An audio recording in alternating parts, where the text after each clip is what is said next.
caso dell'ex vice sindaco Giacchino è la punta di diamante, perché ce ne sono molti altri. Pensiamo ad Assuntopoli, l'inchiesta alla Fiera di Verona, che riguarda anche personalità molto vicine all'amministrazione comunale. Pensiamo a Parentopoli, decine di persone assunte illegittimamente dalle aziende pubbliche, alcune delle quali il 100% di proprietà del Comune di Verona. Pensiamo a questi casi e si dice anche che non è ancora finita. Quindi è un sistema di potere che ha fallito, è un declino che non è solo giudiziario, è un declino anche economico, perché le grandi opere sui quali Tosi aveva puntato non partono più. Pensiamo al famoso passante a nord di Verona, 800 milioni di euro che nessuno investirà mai.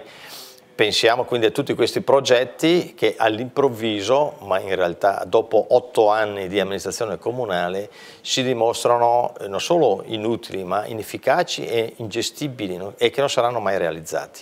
Quindi è il crollo di un'amministrazione comunale, è il crollo anche di un mito che non potrà in nessun modo essere rivalutato.